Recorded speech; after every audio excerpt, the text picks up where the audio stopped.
Construí uma clínica do zero, mas fui traída pelos novos donos após quase 2 décadas. Há certos momentos na vida em que precisamos escolher entre permanecer onde estamos ou dar um salto no escuro. Naquela manhã de março, enquanto observava a placa desgastada da clínica São Gabriel balançando com a brisa do outono, eu não fazia ideia de que estava prestes a tomar a decisão errada. Meu nome é Carolina, e por 18 anos dediquei cada gota de suor para transformar um consultório improvisado em uma das clínicas mais respeitadas de Campinas. Lembro como se fosse ontem do dia em que assinei o primeiro aluguel, naquele prédio, antigo do Cambuí. O proprietário, seu Antenor, me olhou com aquela expressão típica de quem duvida que uma médica recém-formada, sem capital, pudesse manter um negócio em pé.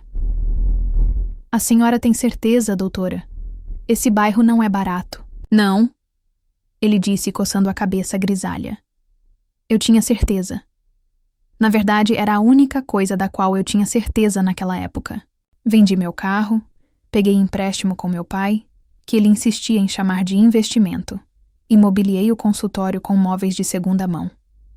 Mas cada peça foi escolhida com carinho, cada detalhe pensado para fazer os pacientes se sentirem em casa. Maria, minha primeira secretária e hoje uma das pessoas mais próximas que tenho, ainda brinca sobre nossos primeiros meses. Doutora, a senhora lembra quando a gente tinha que revezar quem ia comprar café? Um dia era eu, outro dia era a senhora, e como eu poderia esquecer? Foram tempos difíceis, mas havia algo especial naquela luta diária. Éramos uma família pequena, crescendo junto com cada novo paciente que chegava. Com o tempo, a clínica prosperou. De um consultório simples, expandimos para ocupar 2 andares. Contratamos mais médicos, ampliamos as especialidades. Nosso diferencial sempre foi o atendimento humanizado. Algo que aprendi com minha mãe, também médica, que costumava dizer que remédio sem afeto é só química. Construímos uma reputação sólida, baseada na confiança e no cuidado genuíno com as pessoas. Mas o mercado da saúde mudou. Os convênios começaram a pagar cada vez menos, os custos operacionais dispararam e a concorrência com as grandes redes se tornou mais acirrada. Em 2024, pela primeira vez em 18 anos, terminamos o ano no vermelho. Não era uma situação desesperadora, mas acendeu um alerta. Foi nesse momento que Rodrigo e Fernanda apareceram. Lembro do primeiro encontro, em um café no shopping, Iguatemi. Rodrigo, com seu terno impecável e fala articulada, apresentou números, projeções e um plano de modernização que parecia responder a todas as minhas preocupações. Fernanda, por sua vez, tinha aquele tipo de entusiasmo contagiante. Falava sobre inovação, tecnologia e como poderíamos transformar a São Gabriel em uma referência nacional. Carolina, Fernanda disse, colocando a mão sobre a minha. Você construiu algo incrível. Agora chegou a hora de dar o próximo passo. Deixa a gente te ajudar a realizar todo o potencial deste projeto. Passei noites em claro analisando a proposta. Consultei advogados, contadores, amigos. O contrato parecia sólido. Eles entrariam, com o capital necessário para a modernização, e eu manteria o controle das decisões médicas. Era a solução perfeita, ou assim eu pensava. No dia da assinatura do contrato, senti um aperto no peito que tentei ignorar. Maria, que me conhece melhor que ninguém, percebeu minha hesitação. Doutora, a senhora está mesmo segura disso? Sorri, tentando parecer mais confiante do que realmente estava. É para o bem da clínica, Maria. Às vezes precisamos nos adaptar, não é? O que eu não sabia era que aquela assinatura marcaria o início do fim. Como uma doença silenciosa que se instala sem sintomas aparentes, as mudanças começaram sutis, quase imperceptíveis. Uma nova logo aqui, um procedimento, alterado ali, reuniões remarcadas de última hora. Guardei em uma gaveta o antigo jaleco com o bordado Doutora Carolina, diretora clínica, presente dos funcionários no meu aniversário de 40 anos. Ele foi substituído por um novo, mais moderno, com a logo repaginada da clínica. Mas cada vez que vestia aquele tecido impessoal, sentia como se uma parte de mim estivesse sendo apagada. Em uma tarde particularmente agitada, enquanto organizava prontuários, encontrei uma foto antiga. Nela, eu estava em frente à clínica no dia da inauguração, sorrindo ao lado de Maria e do primeiro grupo de funcionários. Havia tanto sonho naquele sorriso, tanta certeza de que estava no caminho certo. Guardei a foto na gaveta junto com o jaleco antigo, sem saber que em breve aquelas relíquias seriam minhas únicas testemunhas do que um dia foi meu maior orgulho. O telefone tocou, me trazendo de volta à realidade. Era Rodrigo, solicitando minha presença em uma reunião extraordinária do conselho. É urgente, Carolina. Precisamos discutir algumas mudanças estruturais. Naquele momento, ainda não sabia que estava prestes a descobrir o verdadeiro preço do meu sonho. A reunião extraordinária estava marcada para as 19 horas, mas às 18h30 já encontrei a sala de reuniões ocupada. Através do vidro fosco, distinguia as silhuetas de Rodrigo e Fernanda, debruçados sobre notebooks e papéis. Quando entrei, o ar-condicionado gelado contrastava com o calor da discussão que eles interromperam abruptamente. Carolina, que bom, que chegou. Fernanda sorriu, fechando rapidamente uma planilha. Temos novidades empolgantes. Sentei-me na única cadeira vazia, notando que não era mais na cabeceira da mesa, meu lugar habitual por quase 2 décadas. Um detalhe pequeno, mas sintomático das mudanças que vinham ocorrendo nos últimos meses. Rodrigo, sem rodeios, começou sua apresentação. Gráficos, métricas de performance, análises de mercado, palavras como otimização, reestruturação e metas agressivas pipocavam em cada slide. Meu estômago foi se contraindo à medida que ele avançava. O tempo médio de consulta está muito alto. Ele apontou para um gráfico vermelho. Precisamos aumentar o giro. 30 minutos por paciente é luxo que não podemos mais nos dar. 30 minutos é o mínimo para um atendimento decente, argumentei, sentindo o rosto esquentar. Nossos pacientes... Seus pacientes, Carolina, Fernanda interrompeu, com aquele sorriso que não alcançava os olhos. São nossos clientes agora, e clientes precisam de eficiência. Naquela noite, dirigi para casa em piloto automático, a cabeça zunindo com as novidades empolgantes. Redução do tempo de consulta. Corte de funcionários antigos, muito caros, segundo Rodrigo. Implementação de um sistema de metas para os médicos. A clínica que eu conhecia estava sendo desmantelada, peça por peça. Na manhã seguinte, encontrei Maria chorando na recepção. Após 20 anos de dedicação, ela havia recebido um convite para acordo. Seu cargo seria extinto, substituído por um assistente virtual de agendamento. A senhora não pode deixar isso acontecer, doutora. Ela soluçou, apertando um lenço já úmido. Eu conheço cada paciente pelo nome. Sei quem precisa de mais atenção, quem tem dificuldade com horários. Prometi que conversaria com Rodrigo, mas já sabia que seria em vão. Nas últimas semanas, tinha aprendido da pior forma que minha opinião carregava cada vez menos peso. As decisões eram tomadas em reuniões às quais eu não era convidada, em almoços dos quais não participava. Foi nessa mesma semana que conheci Dr. Paulo, um consultor de eficiência contratado para otimizar os processos. Ele passou 3 dias observando meus atendimentos, fazendo anotações em sua prancheta digital. No 4º dia, recebi um relatório detalhado sobre meus pontos de melhoria. Doutora Carolina desperdiça tempo excessivo com conversas não relacionadas ao quadro clínico, dizia o documento. Demonstra apego emocional desnecessário aos pacientes, comprometendo a produtividade. Apego emocional desnecessário. As palavras me perseguiram durante dias. Era assim que eles viam o cuidado que eu sempre tive em perguntar sobre a família, em lembrar de um aniversário, em segurar a mão de um paciente assustado? Dona Cleide, uma paciente de 15 anos, notou minha mudança. Doutora, a senhora está diferente, ela comentou durante sua consulta de rotina. Mais quietinha, cadê aquele sorriso bonito? Tentei sorrir, mas ela tinha razão. Algo estava morrendo dentro de mim, dia após dia. Era como observar um paciente em declínio lento, monitorando seus sinais vitais, se deteriorando gradualmente.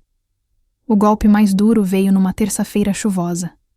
Ao chegar à clínica, notei que minha vaga no estacionamento, aquela com a plaquinha, diretora clínica, estava ocupada por um carro que eu não conhecia. Na recepção, uma funcionária nova, não sabia seu nome, elas mudavam toda semana, me informou que houve uma reorganização dos espaços. Subi para meu consultório precisando de café, mas a pequena copa do segundo andar, onde costumávamos ter nossas pausas e conversas, havia sido transformada em uma sala de produtividade. Máquinas de café substituídas por mais um terminal de computador. No fim do dia, exausta física e emocionalmente, recebi um e-mail da nova gestão. O assunto era simples. Atualização de protocolos. Abri o arquivo anexo e senti o chão sumir sob meus pés. Todo o protocolo de atendimento que desenvolvemos ao longo dos anos havia sido substituído. Consultas reduzidas para 15 minutos. Limite de exames por paciente. Restrições para retornos. Fechei o notebook e fiquei ali, sentada no escuro do consultório, observando as luzes da cidade pela janela. Lembrei de quantas noites passei naquela mesma posição, estudando casos, planejando melhorias, sonhando com o futuro da clínica. Agora, aquele futuro estava sendo reescrito sem minha participação. Meu celular vibrou. Era uma mensagem de Maria. Doutora, a senhora viu o novo site da clínica? Abri o link com dedos trêmulos. A página inicial havia sido completamente reformulada. Fotos profissionais, design moderno, textos impecáveis sobre excelência e inovação. Percorri a seção Nossa Equipe 2, 3 vezes. Meu nome, antes destacado como fundadora e diretora clínica, agora aparecia apenas na lista geral de médicos, sem qualquer menção à minha história com a instituição. Naquela noite, sonhei com prontuários em branco. Páginas e mais páginas, vazias, sem histórias, sem nomes, sem vida. Acordei às 3 da manhã, suando frio, com uma certeza dolorosa. Eu estava me tornando uma estranha no lugar que eu mesma havia criado. O envelope branco parecia inofensivo sobre minha mesa naquela manhã de quinta-feira. Confidencial, dizia o carimbo vermelho. Dentro dele, encontrei o que mais tarde chamaria de minha certidão de óbito profissional. Prezada doutora Carolina, começava o texto em fonte corporativa impecável. Em conformidade com nosso plano de reestruturação estratégica, informamos que seu pacote remuneratório será readequado às novas diretrizes da empresa. Reli o documento 3 vezes, como se as palavras pudessem magicamente se reorganizar em uma ordem diferente. 30%. Eles estavam cortando 30% do meu salário. Os bônus anuais, que representavam uma parte significativa da minha renda, seriam descontinuados. 18 anos de dedicação reduzidos a planilhas e porcentagens. Naquele momento, algo estalou dentro de mim. Não era apenas o dinheiro, embora isso também importasse, já que tinha uma hipoteca e ajudava minha mãe com o home care. Era a humilhação. A mensagem implícita de que meu trabalho, minha experiência, tudo o que construí, valia menos a cada dia. Levantei-me da cadeira com o documento amassado na mão e fui direto à sala de Rodrigo. Sua secretária, Joyce, acho, tentou me barrar. Dr. Rodrigo está em call. Ignorei-a e abri a porta. Rodrigo estava recostado em sua cadeira ergonômica, fones de ouvido, gesticulando para uma tela cheia de rostos em miniatura. Precisamos conversar, anunciei, minha voz tremendo mais de raiva que de nervoso. Ele ergueu o dedo pedindo 1 minuto, mas continuei parada ali. O envelope amassado estendido em minha direção. Os rostos na tela observavam a cena com curiosidade mal disfarçada. Pessoal, vamos fazer uma pausa de 5 minutos. Ele disse por fim, desligando a câmera. Carolina, isso é extremamente inadequado. Inadequado? Joguei o envelope em sua mesa. Inadequado é reduzir o salário de alguém por memorando. Inadequado é destruir tudo que construí em nome do lucro. Sente-se. Ele ordenou, sua voz fria. Você está sendo emocional. Emocional. Ri, um som áspero que nem parecia meu. Você acha que construí esta clínica sendo racional? Foi emoção, Rodrigo. Foi carinho, dedicação, noites sem dormir. Coisas que vocês claramente não entendem. A porta abriu e Fernanda entrou, como se tivesse sido convocada por algum alarme silencioso. O que está acontecendo aqui? Ela perguntou, seu tom falsamente conciliador. Nossa colega está tendo dificuldade para aceitar as mudanças necessárias. Rodrigo respondeu, sem me olhar. Carolina? Fernanda se aproximou, toda sorrisos estudados. Você precisa entender que o mercado mudou. Não podemos mais operar com base em sentimentalismos. Sentimentalismos? Minha voz saiu mais alta do que pretendia. É assim que vocês chamam ética médica agora? Ética? Rodrigo se inclinou para a frente. Ética é manter uma empresa saudável. Ética é garantir que funcionários mantenham seus empregos. O que você chama de ética é apenas teimosia em aceitar a evolução do mercado. Naquele momento, percebi algo crucial. Não estava apenas perdendo minha clínica. Estava perdendo minha identidade profissional, construída ao longo de 2 décadas. Cada decisão dos últimos meses fazia parte de um plano maior para me empurrar para fora. Saí da sala sem dizer mais nada. No corredor, funcionários fingiam não ter ouvido a discussão. Voltei ao meu consultório e, pela primeira vez em 18 anos, cancelei todos os pacientes do dia. Sentada ali, comecei a revirar documentos antigos. Contratos, recibos, registros dos primeiros anos. Foi quando encontrei algo estranho. Alguns números não batiam com minhas memórias. Datas de documentos pareciam alteradas. Cláusulas que eu não lembrava ter assinado. Liguei para Maria, que estava em casa desde o acordo.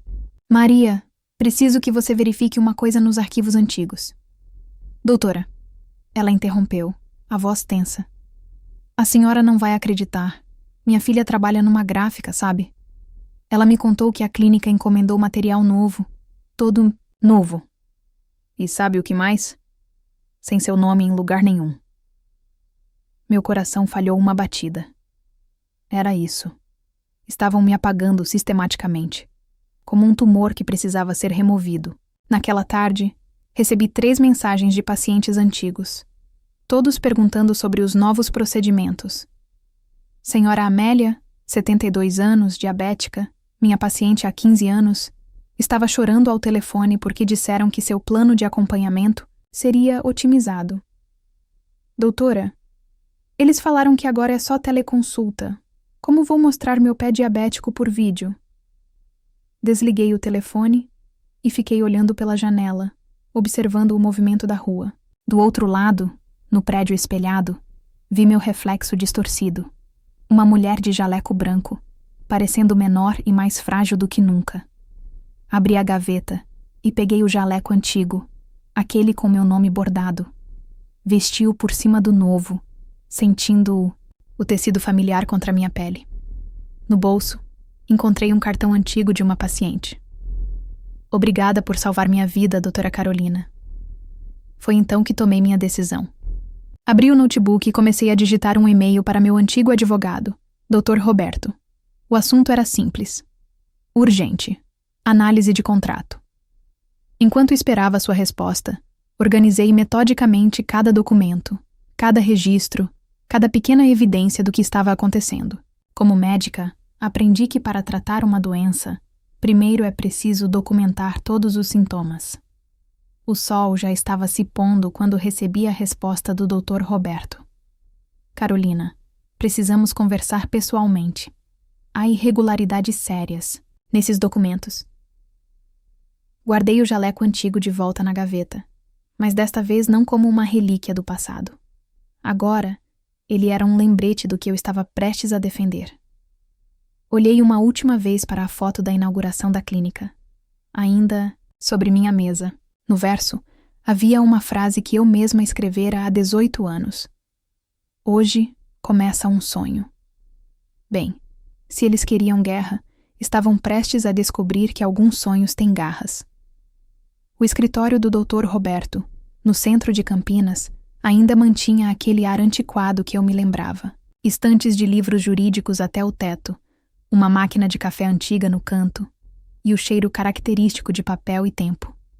Mas naquela manhã, o ambiente acolhedor contrastava com a gravidade da conversa. Carolina, isso aqui é muito mais sério do que imaginávamos, ele disse, ajustando os óculos enquanto espalhava documentos sobre sua mesa de jacarandá. Eles alteraram retroativamente vários documentos. Vê essa assinatura aqui? A tinta é recente, mas a data é de 2 anos atrás. Observei as páginas que ele me mostrava, sentindo uma mistura de raiva e validação. Não estava ficando paranoia. Havia mesmo algo errado acontecendo. E tem mais, continuou, puxando outro arquivo. Aquela cláusula sobre reestruturação salarial, ela não existia no contrato original. Foi inserida depois, junto com várias outras modificações sutis. Como eles puderam fazer isso? Da mesma forma que estão fazendo tudo, contando com seu silêncio. Ele tirou os óculos, seu olhar sério. Carolina, eles estão cometendo fraude documental. É crime. Saí do escritório com um plano de ação e uma pasta cheia de evidências. No caminho para casa, recebi uma mensagem de Luísa, uma das enfermeiras mais antigas da clínica. Doutora, precisamos conversar. Não é só a senhora. Tem muito mais coisa acontecendo. Nos encontramos em uma padaria no Cambuí, longe dos olhos e ouvidos da clínica. Luísa não veio sozinha. Com ela estavam Jorge, do administrativo, e Priscila, da farmácia. Ex-funcionários que haviam sido convidados a se desligar nos últimos meses. Eles estão falsificando relatórios de atendimento, Jorge revelou. Sua voz baixa, mas firme. Inflando números, alterando datas. Tenho prints de tudo. Priscila, sempre discreta, me surpreendeu. E os medicamentos controlados? Depois que a senhora passou a ser excluída das reuniões, começaram a flexibilizar os protocolos de dispensação. Cada revelação era como uma peça se encaixando em um quebra-cabeça sombrio. Não era apenas sobre me afastar. Era sobre transformar completamente a essência do que havíamos construído. Doutora, Luísa segurou minha mão sobre a mesa. A senhora sempre cuidou da gente. Agora é nossa vez de ajudar. Naquela noite, criei um grupo no WhatsApp. Começou pequeno. Apenas eu, Maria e os ex-funcionários da padaria. Em 24 horas, tinha mais de 50 pessoas. Médicos insatisfeitos com os novos protocolos. Funcionários preocupados com práticas questionáveis. Pacientes revoltados com a mudança no atendimento. Dr. Roberto havia me alertado sobre os riscos legais de expor a situação publicamente. Precisamos ser estratégicos, ele disse. Mas quando Dona Cleide, minha paciente de 15 anos, postou um vídeo emocionado nas redes sociais falando sobre como o novo sistema havia negado seus medicamentos para a artrite, a comporta se rompeu. Eu quero a minha médica de volta, ela dizia no vídeo, lágrimas escorrendo. Quero a doutora Carolina que conhece minha história, que sabe do que preciso. O vídeo viralizou. Logo, outros pacientes começaram a compartilhar suas histórias. A hashtag Uma Volta da Carolina começou a circular. Jornalistas locais começaram a fazer perguntas. Foi quando recebi uma mensagem de Fernanda. Precisamos conversar. Urgente. Respondi com uma única linha.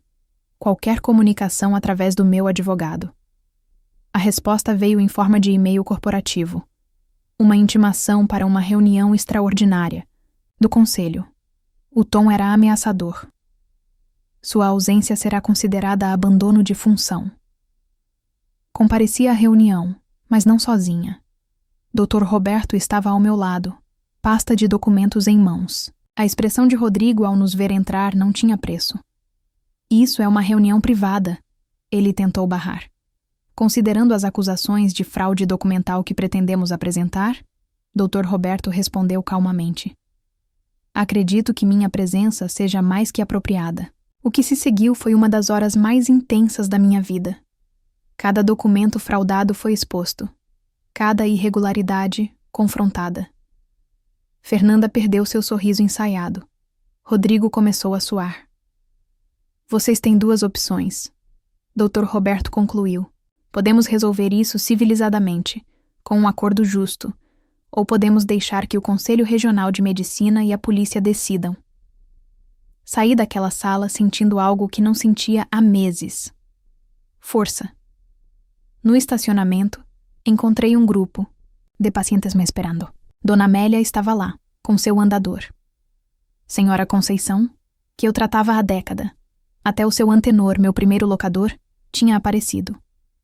Não vamos deixar eles acabarem com a nossa clínica, Dona Amélia declarou determinada. Naquela noite, enquanto organizava mais documentos para a batalha legal que se aproximava, recebi uma mensagem de Maria com um link. Era uma reportagem do jornal local. Médicos e pacientes denunciam irregularidades em tradicional clínica de Campinas. A foto que ilustrava a matéria mostrava um grupo de pessoas em frente à clínica. Muitas delas vestiam jalecos brancos. Eram cópias do meu antigo jaleco com nome bordado, feitas em protesto. No meio da multidão, uma faixa se destacava. A medicina não é só números. Imprimi a reportagem e guardei junto com a foto da inauguração. 18 anos depois, eu estava novamente no início de algo. Mas desta vez, não estava sozinha. Tinha um exército de corações ao meu lado. O som de notificações no celular não parava. Mais pessoas querendo ajudar, mais histórias para contar, mais evidências surgindo. A verdade, como um rio represado, começava a transbordar. E eu, pela primeira vez em muito tempo, sorri, porque algumas lutas não são apenas por dinheiro ou poder, são por princípios, por memórias, por cada vida que tocamos e que nos tocou de volta. Peguei o jaleco bordado e o vesti. Amanhã seria outro dia de batalha. Mas agora eu sabia. Não, era apenas minha clínica que estava em jogo. Era a própria essência do que significa ser médica. Depois de 3 meses de batalha legal, assinei os últimos documentos numa tarde quente de quinta-feira. Não era exatamente uma vitória. Eu estava, afinal, deixando a clínica que construí. Mas tampouco era uma derrota. O acordo garantia uma indenização justa e, mais importante, incluía cláusulas que protegiam os funcionários antigos e mantinha protocolos básicos de atendimento humanizado. Você poderia ter brigado mais, Dr. Roberto comentou, guardando os papéis em sua pasta. Poderíamos ter levado isso até o fim. Olhei pela janela do escritório, observando o movimento da cidade que conhecia tão bem. Algumas batalhas a gente vence saindo delas, respondi, surpresa com a serenidade em minha própria voz. Na manhã seguinte, fui até a clínica pela última vez. Maria insistiu em me acompanhar. Enquanto esvaziava minha sala, cada objeto guardava uma história. O estetoscópio que ganhei na formatura, fotos de pacientes que se tornaram amigos, cartões de agradecimento acumulados ao longo dos anos. Doutora, Maria interrompeu meus pensamentos, segurando um envelope pardo. A senhora precisa ver isso. Dentro do envelope havia dezenas de cartas. Eram de pacientes, funcionários atuais e antigos, todos contando suas histórias comigo. Como eu havia segurado suas mãos em momentos difíceis, como tinha feito a diferença em suas vidas. Começamos a recolher depois daquela reunião do conselho. Maria explicou, os olhos marejados. A ideia era mostrar que a senhora nunca esteve sozinha. Foi quando percebi. Eu não estava perdendo apenas uma clínica, estava ganhando uma comunidade inteira. Cada pessoa que passou por aquelas portas havia levado um pedaço do que construímos juntos. Naquela mesma tarde, recebi uma ligação inesperada. Era Dr. Miguel, um dos primeiros médicos que contratei, agora diretor do Hospital São Francisco em Barão Geraldo. Carolina, soube do que aconteceu. Ele disse, tenho uma proposta para você. Nos encontramos no fim do dia, em um café, próximo ao hospital. Miguel não estava sozinho. Com ele, havia 3 outros médicos, todos antigos conhecidos. Estamos montando uma nova clínica, ele explicou, abrindo uma pasta com projetos. Medicina humanizada como deve ser. E queremos você não só como médica, mas como diretora clínica. Olhei para os papéis à minha frente. Era um projeto sólido, bem estruturado. Mas o que mais me chamou a atenção foi o nome proposto para a clínica. Esperança. Por que esse nome? Perguntei. Porque foi o que você sempre nos ensinou, respondeu doutora Ana, uma das médicas presentes, que além da técnica, além dos protocolos, nosso trabalho é dar esperança. 2 semanas depois, estava diante de um novo começo. O espaço era menor, mais modesto que minha antiga clínica, mas havia algo especial ali. Nas paredes recém-pintadas, penduramos fotos antigas e novas. Na recepção, Maria, que é claro, veio comigo, organizava as fichas com o mesmo cuidado de sempre. No dia da inauguração, a fila dobrava à esquina. Rostos conhecidos, sorrisos familiares. Dona Amélia trouxe bolo. Senhora Cleide, agora, com seu tratamento regularizado, distribuía abraços. Dr. Roberto apareceu com uma placa nova, dessa vez com proteções jurídicas que ele mesmo fez questão de garantir. Vesti meu jaleco, um novo, mas com meu nome bordado da mesma forma que o antigo. No bolso, guardei a foto da inauguração da primeira clínica, agora acompanhada por uma nova. Eu, cercada por toda a equipe da Clínica Esperança. Sorrisos sinceros nos rostos. Antes de abrir as portas, reuni toda a equipe. Alguns rostos conhecidos da antiga clínica, outros novos, todos compartilhando a mesma visão. Há 18 anos, comecei. Abri as portas de uma clínica sonhando em fazer a diferença. Hoje, entendo que não são as paredes que fazem um lugar de cura. São as pessoas. Cada um de vocês carrega uma parte desse sonho. Maria se aproximou com uma caixa. Dentro, jalecos novos para toda a equipe. Na manga de cada um, bordado em azul discreto. Cuidar é um ato de resistência. Doutora, um dos novos médicos, perguntou. E se tentarem fazer com a gente o que fizeram com a senhora? Sorri, ajeitando meu próprio jaleco. Então lutaremos. Mas dessa vez, desde o início, sabemos que não estamos sozinhos. O sino da porta tocou. Nosso primeiro paciente chegava. Era hora de começar novamente. Mas agora eu sabia. Algumas vezes precisamos perder algo que amamos, para encontrar algo ainda maior. Olhei uma última vez para a foto antiga no meu bolso, depois para os rostos sorridentes à minha frente. 18 anos atrás, eu tinha aberto uma clínica. Hoje, estava construindo um legado. Bem-vindos à Clínica Esperança, disse, abrindo as portas, onde cada história importa. E assim, com o coração leve e a certeza de que estava no caminho, certo, dei o primeiro passo em minha nova jornada. Porque às vezes, quando uma porta se fecha, não é o fim da história. É apenas o começo de um novo capítulo. Maria sorriu ao meu lado, ajustando a placa na recepção. Nela, além do nome da clínica, havia uma frase que resumia tudo pelo que lutamos. Aqui, a medicina tem nome, rosto e coração. E dessa vez, ninguém poderia tirar isso de nós. Fim. Obrigada por assistir até o final. Você gostou da história? Deixe um comentário.